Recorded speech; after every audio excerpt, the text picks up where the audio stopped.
ಮಾಡ್ತೀನಿ. ಇತರ ಚಟುವಟಿಕೆಗಳಿಗೆ ಕೇಂದ್ರ ಸ್ಥಾನ ನಮ್ಮ ದೊಡ್ಡ ಸರ್ಕಲ್. ನಮ್ಮ ನಿಮ್ಮೆಲ್ಲ ನೆಚ್ಚಿನ ನಾಯಕರು, ಯುವ ನಾಯಕರು, ಕಿಯೋನಿಕ್ಸ್ ಅಧ್ಯಕ್ಷರು, ನಮ್ಮ ಶಾಸಕರಾದ ಶರತ್ ಬಚ್ಚೇಗೌಡರಲ್ಲಿ ನಾವು ಮನವಿ ಮಾಡಿದಾಗ ಅದು ಏನೇ ಆಗ್ಲಿ ಇಲ್ಲಣ್ಣ ಸರ್ಕಲ್ ಅನ್ನು ನಾವು ಡೆವಲಪ್ ಮಾಡಬೇಕು. ಅದಕ್ಕೆ 2 ಕೋಟಿ ಆಗ್ಲಿ 3 ಕೋಟಿ ಆಗ್ಲಿ ನಾನೊಂದ್ಸಾರಿ ಸ್ಥಳ ತನಿಖೆ ಮಾಡ್ತೀನಿ ಅಂತ ಹೇಳಿದ್ರು. 3 ತಿಂಗಳ ಹಿಂದೆ ಈ ಜಾಗಕ್ಕೆ ಬಂದು ಸ್ಥಳ ತನಿಖೆ ಮಾಡಿದಾಗ ಇದಕ್ಕೆ ಎಷ್ಟನ ಖರ್ಚಾಗ್ಲಿ ನನ್ನ ಇದರಲ್ಲಿ ನಾನು ಕೊಡ್ತೀನಿ, ಮತ್ತೆ ವಿಶೇಷವಾಗಿ ನಮ್ಮ ಗ್ರಾಮ ಪಂಚಾಯತಿಯಿಂದ ನೀವು ಬಳಸ್ಕೊಳ್ಳಿ ಅಂತ ಹೇಳಿ ನಮಗೊಂದು ವಿಶೇಷವಾದ ಕಟ್ಟಪ್ಪಣೆ ಮಾಡಿದ್ರು. 3 ತಿಂಗಳಿಂದ ಇಲ್ಲಿ ಚರಂಡಿ ಕಾಮಗಾರಿ ಸ್ಟಾರ್ಟ್ ಆಯ್ತು. ಸ್ಟಾರ್ಟ್ ಆದ್ಮೇಲೆ ಇಲ್ಲಿವರೆಗೂ ಕೆಲಸ ನಿಂತಿಲ್ಲ. ಅವತ್ತು ಸ್ಟಾರ್ಟ್ ಆಗಿದ್ದು ಇನ್ನೂ ನಡೀತಾನೆ ಇದೆ, ಇನ್ನೂ 1.5 ತಿಂಗಳು ನಡೀತಾನೆ ಇರ್ತದೆ. ಅವತ್ತು ಇನ್ನೊಂದು ಪ್ರಾಬ್ಲಮ್ ಸ್ಟಾರ್ಟ್ ಆಯ್ತು. ನಮ್ಗೆ ರೋಡ್ ಅಗಲ ಆಗ್ಬೇಕಾದ್ರೆ ಈ ಎಲೆಕ್ಟ್ರಿಕಲ್ ಪೋಲ್ಗಳಿದ್ವು, ಆ ಕಡೆ ಈ ಕಡೆ 1 ಕಿಲೋಮೀಟರ್, ಈ ಕಡೆ 1 ಕಿಲೋಮೀಟರ್. ಅವತ್ತು ನಾವು ಒಂದು ಸಣ್ಣದಾಗ ಒಂದು ಮನವಿ ಕೊಟ್ವಿ, ನೋಡ್ರೆ ರಸ್ತೆ ಮಾಡ್ಬಿಟ್ರೆ ಆಗಲ್ಲ, ಚರಂಡಿ ಮಾಡಿದ್ರೆ ಆಗಲ್ಲ, ಈ ಪೋಲ್ಗಳು ತೆಗಿಬೇಕಾಗ್ತದೆ. ದಯಮಾಡಿ ನೀವು ನಮ್ಮ ಬೆಸ್ಕಾಂ ಅವರು ಇಲ್ಲೇ ಇದ್ದಾರೆ, ವೆಂಕಟೇಶಪ್ಪನವರು, ನಮ್ಮ ಹೋಬಳಿ ಅವರವರು ಡಬಲಿನ ತ್ರಿಬಲಿನ ಸರ್ ನೀವು ಡಬಲಿನ ನಮ್ಮ ಎಡಗೊಂಡಳ್ಳಿಯರವರು ದಯಮಾಡಿ ನಮ್ಮ ಶರತ್ ಬಚ್ಚೇಗೌಡರು ನೀವು ಸೇರ್ಕೊಂಡು 1 ಕೋಟಿ ರೂಪಾಯಿ ವೆಚ್ಚದಲ್ಲಿ ಈ ಪೋಲ್ಗಳನ್ನ ತೆಗೆದು ಕೇಬಲ್, ಭೂಗತ ಕೇಬಲ್ ಅಂತೀರಿ, ಅಂಡರ್ಗ್ರೌಂಡ್ ಕೇಬಲ್ ಅಂತ ಹೇಳ್ತೀವಿ, ಅದನ್ನ ಹಾಕೊಡ್ಬೇಕು ಅಂತ ಹೇಳಿ ನಾವು ಮನವಿ ಮಾಡಿದಾಗ ನಾಯಕರಾದ ಶರತ್ ಬಚ್ಚೇಗೌಡರಿಗೆ ನಮ್ಮ ಅನಗೊಂಡಳ್ಳಿ ಹೋಬಳಿ ಪರವಾಗಿ ಆರ್ಥಿಕವಾದ ಸ್ವಾಗತವನ್ನು ನಾನು ಬಯಸ್ತಾ ಇದ್ದೇನೆ.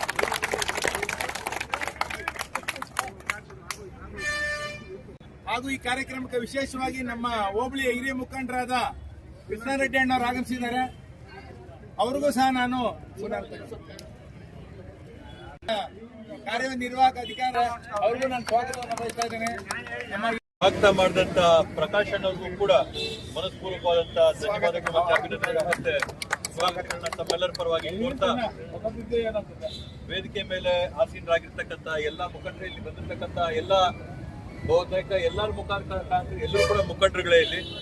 ಆದ್ರೆ ತಮ್ಮೆಲ್ಲರಿಗೂ ಈಗ ತುರ್ತಾಗಿ ಕರೆದಿದ್ದು, ನಿನ್ನೆ ಬೆಳಿಗ್ಗೆ ಈ ತರ ಹೋಬ್ಳಿಗೆ ಬರೋಣ, ಫಂಡ್ ಸ್ಯಾಂಕ್ಷನ್ ಆಗಿದೆ, ತುರ್ತಾಗಿ ಕರೀರಿ, ಪೂಜೆ ಮಾಡಿ ಅಂತೇಳಿ ನಮ್ಮ ಡಬಲಿ ಅವರು, KPTCL ಬೆಸ್ಕಾಮಿನ ಎಲ್ಲ ಕಾರ್ಮಿಕರೇನಿದ್ದಾರೆ, ಎಲ್ಲ ಸಿಬ್ಬಂದಿ ಏನಿದ್ದಾರೆ, ಅವ್ರು ಬಂದು ಒಂದು ಮನವಿ ಸಲ್ಲಿಸಿದ ಸಂದರ್ಭದಲ್ಲಿ ಡಬಲಿ ಅವರಿಗೆ ತುರ್ತಾಗಿ ಈ ಒಂದು ಕಾಮಗಾರಿ ಚಾಲನೆ ನಾವು ಕೊಡ್ಬೋದು ಅಂತ ಕೇಳಿದಾಗ ಅವರು ಖಂಡಿತ ಮಾಡ್ಬೋದು ಅಂತ ಒಂದು ಮಾತು ಕೊಟ್ಟಾಗ ನಾನು ಮಾತಾಡಿ ನಮ್ಮ ಮುಖಂಡರುಗಳಂತ ತುರ್ತಾಗಿ ಕರೆದಿರ್ತಕ್ಕಂಥ ಈ ಸಭೆಗೆ ಈ ಒಂದು ದೊಡ್ಡ ಸಂಖ್ಯೆಯಲ್ಲಿ ಬಂದಿರತಕ್ಕಂಥ ತಮ್ಮೆಲ್ಲರಿಗೂ ಕೂಡ ಮೊಟ್ಟ ಮೊದಲನೇದಾಗಿ ಮನಸ್ಪೂರ್ವಕವಾದಂತ ಧನ್ಯವಾದಗಳನ್ನ ಈ ಸಂದರ್ಭದಲ್ಲಿ ನಾನು ಕೋರ್ತಾ ಇದ್ದೀನಿ. ಬಂಧುಗಳೇ, ತಾವೆಲ್ಲ ನೋಡ್ದಂಗೆ ಇದೇ ನಮ್ಮ ದುತ್ಸಂದ್ರ ಕ್ರಾಸ್ ಇತ್ತು, ಸುಮಾರು ಒಂದು 3-4 ತಿಂಗಳಿಂದ ಸತತವಾಗಿ ಅಭಿವೃದ್ಧಿ ಕಾಮಗಾರಿಗಳನ್ನ ಹಂತವಾಗಿ ನಾವು ತಗೋತಾ ರೋಡ್ನ ಅಗಲ ಮಾಡಬೇಕು, 2 ಕಡೆ ಕೂಡ ಚರಂಡಿಯ ವ್ಯವಸ್ಥೆ ಇರಲಿಲ್ಲ ಅಂತ ಹೇಳಿ 2 ಕಡೆ ಇಲ್ಲಿ RMC ಅವ್ರಿಗೂ ಕೂಡ ಚರಂಡಿ ವ್ಯವಸ್ಥೆನ ಮಾಡಿ, ಫಾರೆಸ್ಟ್ ಡಿಪಾರ್ಟ್ಮೆಂಟ್ ಅವ್ರನ್ನ ತಗೊಂಡು ಮರಗಳನ್ನ ತೆಗೆಸಿ, PWD ಡಿಪಾರ್ಟ್ಮೆಂಟ್ ಕೇಳಿಸ್ಕೊಂಡು ರೋಡ್ ಅಗಲ ಮಾಡಿ ಚರಂಡಿ ಇಲ್ಲಿ ಹಾಕಿ, ಕೆಳಗಡೆಗೆ ದೇವಸ್ಥಾನದ ಕಡೆಗೆ ಮತ್ತೆ ಕಣೆಕಲ್ ಕ್ರಾಸ್ ಕೆರೆ ಕಡೆಗೆ, ದೇವನಗುಂದಿ ಕೆರೆ ಕಡೆಗೆ 3 ಕಡೆಗೂ ಕೂಡ ಡ್ರೈನೇಜ್ ವ್ಯವಸ್ಥೆ ಏನು ಸುಮಾರು ವರ್ಷಗಳಿಂದ ಆಗಿರ್ಲಿಲ್ಲ. ಆ ಎಲ್ಲಾ ಕಾಮಗಾರಿಗಳನ್ನ ಸುಮಾರು ನಾನು ಅನ್ಕೋತೀನಿ 1.25 ಕೋಟಿ ರೂಪಾಯಿಗಳ ವೆಚ್ಚದಲ್ಲಿ, ಸುಮಾರು 2 ಕೋಟಿ ರೂಪಾಯಿಗಳ ವೆಚ್ಚದಲ್ಲಿ ಚರಂಡಿ ಕಾಮಗಾರಿ ಇವತ್ತು ಈ ಒಂದು ಸರ್ಕಲ್ ಅಲ್ಲಿ ಆಗಿರ್ತಕ್ಕಂಥದ್ದು ನಿಜವಾಗ್ಲೂ ಒಂದು ದೊಡ್ಡ ಸಾಧನೆ. ಮತ್ತೆ ಇಲ್ಲಿರ್ತಕ್ಕಂಥ ಎಲ್ಲರೂ ಕೂಡ ಯಾರು ಗ್ರಾಮಸ್ಥರವರೇ, ಯಾರ್ಯಾರೆಲ್ಲ ಅಂಗಡಿ ಮಳಿಗೆಗಳ ಮಾಲೀಕರಿದ್ದಾರೆ, ಯಾರ್ಯಾರು ಸಾರ್ವಜನಿಕ ಮನೆಗಳಿದ್ದಾರೆ, ಎಲ್ಲರೂ ಕೂಡ ಸಹಕಾರ ಕೊಟ್ಟು ದಾರಿನ ಬಿಟ್ಟುಕೊಟ್ಟು ರಸ್ತೆ ಅಗಲ ಆಗಲಿ ಅಂತ ಹೇಳಿ ದೊಡ್ಡ ಮನಸ್ಸಿನಿಂದ ಜೊತೆಗೆ ಭಾಗವಹಿಸಿರ್ತಕ್ಕಂಥ ದುತ್ಸಂದ್ರ ಕ್ರಾಸ್ ನ ಎಲ್ಲರಿಗೂ ಕೂಡ ಧನ್ಯವಾದಗಳು ಮತ್ತೆ ಅಭಿನಂದನೆಗಳು. ಈ ಒಂದು ಕೆಲಸನ ಮಾಡೋದಕ್ಕೋಸ್ಕರ, ಕೆಲಸಕ್ಕೋಸ್ಕರ ಮುಂದೆ ನಿಂತಿರೋಕ್ಕೋಸ್ಕರ.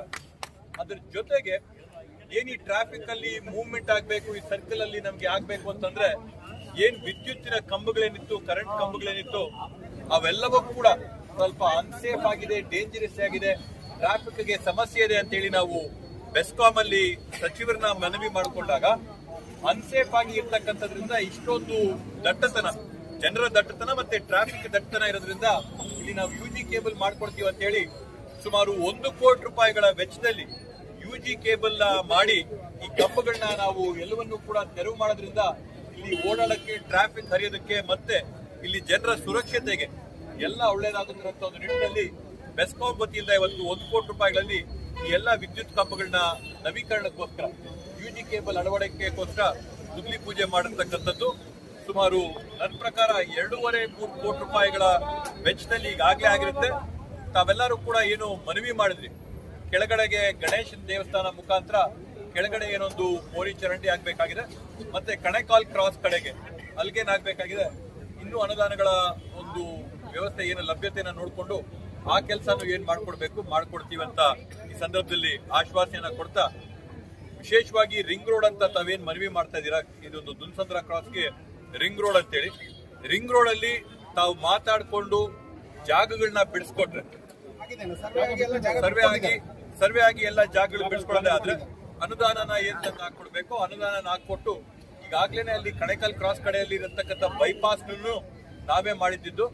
ಇವಾಗ ಈ ರಸ್ತೆಯಲ್ಲಿ ಕೂಡ ತಾವು ಸರ್ವೆ ಮಾಡಿಕೊಟ್ರೆ, ಆ ಸರ್ವೆ ಆಧಾರದ ಮೇಲೆ ಏನಿಲ್ಲಿ ನಾವು ಲಿಂಕ್ ಮಾಡಿಕೊಟ್ರೆ 207ಗೆ ಮತ್ತೆ ಈ ಟ್ರಾಫಿಕ್ ಮೂವ್ಮೆಂಟ್ ಎಲ್ಲಕ್ಕೂ ಕೂಡ ಅದಕ್ಕೇನು ಅನುದಾನ ಹಾಕೊಡ್ಬೇಕು ಹಾಕೊಟ್ಟು ಆ ರಸ್ತೆನೂ ಕೂಡ ಮಾಡ್ಕೊಡ್ತೀನಿ ಅಂತ ತಮ್ಗೆ ವೇದಿಕೆ ಮುಖಾಂತರವಾಗಿ ಆಶ್ವಾಸನೆಯನ್ನ ನಾನು ಕೊಡ್ತಾ ಇದ್ದೀನಿ.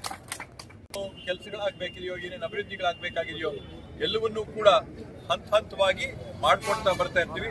ಅಭಿವೃದ್ಧಿ ನಿರಂತರ, ಅಭಿವೃದ್ಧಿ ಸತ್ತ ಅಂತ ಹೇಳ್ತಾ, ಇವತ್ತು ಎಲ್ಲೋ ಒಂದ್ ಕಡೆ ಏನಪ್ಪಾ ಈ ತರದಲ್ಲಿ ನಮ್ಗೆ ಟ್ರಾಫಿಕ್, ಈ ತರದಲ್ಲಿ ಸಮಸ್ಯೆಗಳು, ಈ ತರದಲ್ಲಿ ನೆಟ್ವರ್ಕ್ ನ ನಾವು ಬೆಳೆಸಬೇಕು ಅಂತ ಒಂದ್ ಕಡೆ ಆತಂಕ, ಪ್ರೆಷರ್ ಇದ್ರೆ, ಮತ್ತೊಂದ್ ಕಡೆ ಇದರಲ್ಲಿ ನಾವು ಪಾಸಿಟಿವ್ ನೋಡೋದಾದ್ರೆ ಹೊಸಕೋಟೆಯಲ್ಲಿ ಆಗ್ತಾ ಇರ್ತಕ್ಕಂಥ ಅಭಿವೃದ್ಧಿ, ಹೊಸಕೋಟೆಯಲ್ಲಿ ಆಗ್ತಾ ಇರ್ತಕ್ಕಂಥ ಡೆವಲಪ್ಮೆಂಟ್, ಹೊಸಕೋಟೆಯಲ್ಲಿ ಇರ್ತಕ್ಕಂಥ ವಾತಾವರಣದಿಂದ ಇವತ್ತು ಜನಸಂದಣಿ ಇವತ್ತು ಹೊಸಕೋಟೆ ಕಡೆ ಮುಖ ಮಾಡ್ತಾ ಇದ್ದಾರೆ.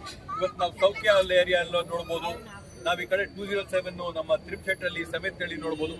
ಎಲ್ಲಾ ಭಾಗಗಳಲ್ಲಿ ಕೂಡ ಜನ ಇವತ್ತು ಹೊಸಕೋಟೆಯಲ್ಲಿ ಇರ್ತಕ್ಕಂಥ ವ್ಯವಸ್ಥೆನ ನೋಡಿ ಇಲ್ಲಿ ಅಭಿವೃದ್ಧಿ ಆಗ್ತಾ ಇರ್ತಕ್ಕಂಥದ್ದನ್ನ ಕೊಂಡು ಇಲ್ಲಿ ಪ್ರೆಷರ್ ನಮ್ಗೆ ಆಗ್ತಾ ಇದೆ.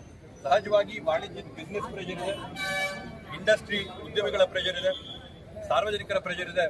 ನಾನು ನೋಡ್ದಂಗೆ ಕಳೆದ ಒಂದು 3-4 ವರ್ಷದಲ್ಲಿ ಟ್ರಾಫಿಕ್ ದಟ್ಟಣೆ ಡಬಲ್ ಆಗಿದೆ, ಗಾಡಿಗಳ ಸಂಚಾರನೂ ಡಬಲ್ ಆಗಿದೆ, ಆಗದೋ ಇಲ್ವೋ, ಡೆವಲಪ್ಮೆಂಟ್ ಕೂಡ ಡಬಲ್ ಆಗಿದೆ. ಎಲ್ಲದರ ಆಧಾರದ ಮೇಲೆ ಎಲ್ಲ ಕೆಲಸ ಆಗ್ತಾ ಇದೆ. ಒಂದು ಸ್ವಲ್ಪ ನಮ್ಗೆ ಬರೋ ಒಂದು 2-3 ತಿಂಗಳಲ್ಲಿ ಒಂಚೂರು ಇಕ್ಕಟ್ಟಿನ ಪರಿಸ್ಥಿತಿ ಆಗುತ್ತೆ. ಯಾಕಂದ್ರೆ ದೇವಲಾಪುರ ಬ್ರಿಡ್ಜ್ ಏನ್ 2014ನೇ ಇಸ್ವಿಯಲ್ಲಿ ಸನ್ಮಾನ್ಯ ಸದಾನಂದ ಗೌಡರು ಕೇಂದ್ರದಲ್ಲಿ ರೈಲ್ವೆ ಸಚಿವರಾದಂತಹ ಸಂದರ್ಭದಲ್ಲಿ ರೈಲ್ವೆ ಬ್ರಿಡ್ಜ್ ನ ಮಾಡಿ ಏನ್ ಬಿಟ್ಟಿತ್ತೋ, ಸುಮಾರು ವರ್ಷಗಳ ನಂತರ ಇವತ್ತು ಅದಕ್ಕೆ 2 ಕಡೆಯಿಂದನೂ ರ್ಯಾಂಪ್ ಹಾಕಿ, ರ್ಯಾಂಪ್ ಮುಖಾಂತರ ಇವತ್ತು ಏನ್ ನಮ್ಮ ದೇವನಗುಂದಿಯಿಂದ ಹಿಡಿದು ಅಲ್ಲಿ ಆ ಕಡೆಗೆ ನಮ್ಮ ಕಣೆಕಲ್ಲು ಮತ್ತೆ ನಮ್ಮ ವಾಗ್ತಾ ಕಡೆಗೆ ಸಂಪರ್ಕ ಮಾಡಕ್ಕೆ ಬ್ರಿಡ್ಜ್ಗಾಗಿದೆ. ಅದರಲ್ಲಿ ಕೂಡ ವಿಶೇಷವಾಗಿ ನಾವೇನ್ ಗಮನಿಸಬೇಕು ಅಂದ್ರೆ, ಪೂಜೆ ಮಾಡಿ ಸುಮಾರು ಒಂದು 2-3 ತಿಂಗಳಾಗಿದ್ರು ಕೂಡ ಅಲ್ಲೇನಾಯ್ತು, ಕೊಡಗಲ್ಲಿ ಕೆಲವೊಂದು ಭಾಗಗಳಲ್ಲಿ ಸರ್ವೆ ಮಾಡಿದಂತ ಸಂದರ್ಭದಲ್ಲಿ ಭೂಮಿಯಲ್ಲಿ ಸಿವಿಲ್ ರಿಪೋರ್ಟ್ ಅಲ್ಲಿ ತಗೊಳ್ಳೋದ್ರಲ್ಲಿ ಕೊರತೆ ಆದ್ರಿಂದ ಕಟ್ತಾ ಇದ್ದಂತ ಕೆಲವೊಂದು ಬ್ರಿಡ್ಜ್ಗಳು ಕುಸಿದಂತ ಸಂದರ್ಭದಲ್ಲಿ ವಿಶೇಷವಾಗಿ IISc ಇಂದ ಒಂದು ತಂಡನ ತಂದು, ಇಂಡಿಯನ್ ಇನ್ಸ್ಟಿಟ್ಯೂಟ್ ಆಫ್ ಸೈನ್ಸ್ ಇಂದ ತಂಡ ತಂದು ಪ್ರತಿಯೊಂದು 10 ಮೀಟರ್ಗೂ ಕೂಡ ಬೋರ್ ಹೋಲ್ಗಳು ಹಾಕಿ ಸ್ಯಾಂಪಲ್ಗಳು ತಗೊಂಡು ಹೊಸದಾಗಿ ಯಾವ ತರ ನಾವು ಫೌಂಡೇಶನ್ ಮಾಡಬೇಕು ಈ ಭಾಗದಲ್ಲಿ ಅಂತ ಹೇಳಿ ಹೊಸದಾಗಿ ಒಂದು ವಿಶ್ಲೇಷಣೆಯನ್ನ ನಡೆಸಿ, ಹೊಸದಾಗಿ ಅವರೊಂದು ಸಂಶೋಧನೆ ರಿಸರ್ಚ್ ಮಾಡ್ದಂಗೆ ಮಾಡಿ ಇವತ್ತು ಅದರಲ್ಲಿ ಜಿಯೋ ಟೆಕ್ಸ್ಟೈಲ್ ಫ್ಯಾಬ್ರಿಕ್ ಅಂತ ಬೇಸ್ ಅಲ್ಲಿ ಹಾಕಿ ಕೆಳಗಿಂದ ಭೂಮಿ ಏನ್ ಜೋಗಿದೆ ಆ ಜೋಗ್ನ ತಡಿಬೇಕು ಅಂತ ಜಿಯೋ ಟೆಕ್ಸ್ಟೈಲ್ ಹಾಕಿ, ಆ ಮೆಟೀರಿಯಲ್ ನ ತರಿಸಬೇಕಾದ್ರೆ ವಿದೇಶಗಳಿಂದ ತರಿಸಿದಂತ ಜಿಯೋ ಟೆಕ್ಸ್ಟೈಲ್ ಮೆಟೀರಿಯಲ್, ಗುಜರಾತ್ ಇಂದ ತಂದಂತ ಮೆಟೀರಿಯಲ್ ಅದು, ಅದನ್ನೆಲ್ಲ ಹಾಕಿ ಫೌಂಡೇಶನ್ ಮಾಡಿ ಇವಾಗ ಯಾವುದೇ ಒಂದು ಕೆಲಸ ಮಾಡಿದ್ರೆ 50 ವರ್ಷ 100 ವರ್ಷ ಇರಂತ ಕೆಲಸ ಮಾಡಬೇಕು ಅಂತೇಳಿ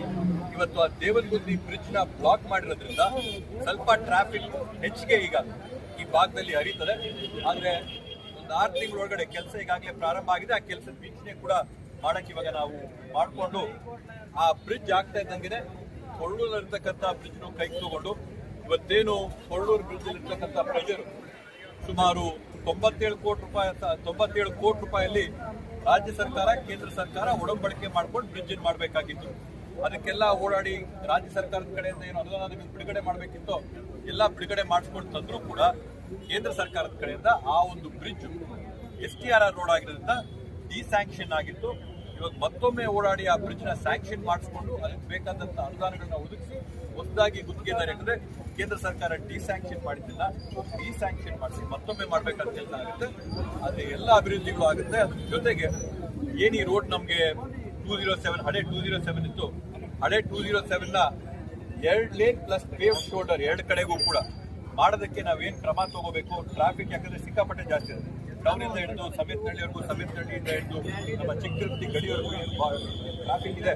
ಆ ಟ್ರಾಫಿಕ್ಗೆ ಒಂದು ಪರಿಹಾರ ಇಡಬೇಕು ಅಂತ ಹೇಳಿ 2.5 ಲೇನ್ ಮಾಡಲೇಬೇಕು ಅನ್ನೋ ನಿಟ್ಟಿನಲ್ಲಿ ಈಗ DPR ಮಾಡೋಕ್ಕೂ ಕೂಡ ನಾನೊಂದು ಮನವಿ ಮಾಡ್ಕೊಂಡಿದ್ದೀನಿ. ಮುಂದಿನ ದಿನಗಳಲ್ಲಿ ಈ ರಸ್ತೆನೂ ಕೂಡ ಅಗಲೀಕರಣ ಮಾಡೋದಾಗುತ್ತೆ. ಈಗಾಗಲೇ ಪ್ರಾಯೋಗಿಕವಾಗಿ ಅದಕ್ಕೆ ನಮ್ಮ TS ಹಳ್ಳಿ ಪೊಲೀಸ್ ಸ್ಟೇಷನ್ ಮುಂದೆಗಡೆ ಟ್ರಾಫಿಕ್ ಅವರೊಂದು ತಾತ್ಕಾಲಿಕವಾಗಿ ಒಂದು ಸರ್ಕಲಿನ ವ್ಯವಸ್ಥೆ ಮಾಡೋರೆ ಟ್ರಾಫಿಕ್ ಮೂವ್ಮೆಂಟ್ಗೋಸ್ಕರ. ಮುಂದಕ್ಕೆ ಅದನ್ನ ಒಂದು ಶಾಶ್ವತವಾದಂತಹ ಪರ್ಮನೆಂಟ್ ಸ್ಟ್ರಕ್ಚರು ಕೂಡ ಮಾಡಿ ನಮ್ಮ TS ಹಳ್ಳಿ ಸರ್ಕಲ್ ಅನ್ನು ಕೂಡ ಆ ಥರ ಸರ್ಕಲ್ ಮಾಡಿ ಟ್ರಾಫಿಕ್ ಮೂವ್ಮೆಂಟ್ಗೆ ನಾವು ಏನೇನೆಲ್ಲ ಮಾಡ್ಬೋದು ಅದನ್ನೆಲ್ಲ ತೆಗೆಸೋದಕ್ಕೋಸ್ಕರ ಎಲ್ಲಕ್ಕೂ ಕೂಡ ಕ್ರಮಗಳನ್ನ ಪ್ರತಿದಿನ ಪ್ರತಿ ಹಂತದಲ್ಲಿ ಯಾವ್ಯಾವ ಇಲಾಖೆಗಳಿಗೆ ಯಾವ್ಯಾವ ಅಧಿಕಾರಿಗಳ ಜೊತೆ ಚರ್ಚೆ ಮಾಡಿ ಅದಕ್ಕೆ ಪರಿಹಾರ ಹುಡುಕಕ್ಕೆ ಸಾಧ್ಯನೋ ಅದೆಲ್ಲವನ್ನೂ ಕೂಡ ಮಾಡ್ತಾ ಇದೀವಿ. ತಾತ್ಕಾಲಿಕವಾಗಿ ಇವಾಗ ಟ್ರಾಫಿಕ್ ಪ್ರೆಷರ್ಗೆ ಪೊಲೀಸ್ ಅವ್ರ ಜೊತೆ ಚರ್ಚೆ ಮಾಡಿ ನಮ್ಮ TS ಹಳ್ಳಿ, AG ಹಳ್ಳಿ ಮತ್ತೆ ನಮ್ಮ DYSP ಚರ್ಚೆ ಮಾಡಿ ಟ್ರಾಫಿಕ್ ಫ್ಲೋನ ನಾವು ಯಾವ ತರ ರೀಡೈರೆಕ್ಟ್ ಮಾಡಬೇಕು ಅಂತ ಹೇಳಿ ಸ್ವಲ್ಪ ಚರ್ಚೆ ಮಾಡಬೇಕಾಗುತ್ತೆ. ಮಾಡಿ ಅದಕ್ಕೂ ಕೂಡ ಮುಂದಿನ ದಿನಗಳಲ್ಲಿ ಒಂದು ಪರಿಹಾರ ಕಂಡುಕೊಳ್ಳಿ. ಅದರಿಂದ ಎಲ್ಲ ಕೆಲಸಗಳಿಗೂ ಕೂಡ ನಿಮ್ಮ ಜೊತೆ ಇರ್ತೀವಿ ಅಂತ ಹೇಳ್ತಾ ಈ ಕಾರ್ಯಕ್ರಮಕ್ಕೆ ಒಂದು ತುರ್ತಾಕರದಂತಹ ಕಾರ್ಯಕ್ರಮಕ್ಕೆ ಇಷ್ಟೊಂದು ದೊಡ್ಡ ಸಂಖ್ಯೆಯಲ್ಲಿ ತಾವೆಲ್ಲ ಬಂದಿರ ತಮ್ಮೆಲ್ಲರಿಗೂ ಕೂಡ ಮನಸ್ಪೂರ್ವಕವಾದಂತಹ ಧನ್ಯವಾದಗಳನ್ನ ಈ ಸಂದರ್ಭದಲ್ಲಿ ಕೋರ್ತಾ ನನ್ನ ಮಾತುಗಳಿಗೆ ನಾನು ವಿರಾಮ ನೀಡ್ತೀನಿ. ಜೈ ಹಿಂದ್, ಜೈ ಕರ್ನಾಟಕ.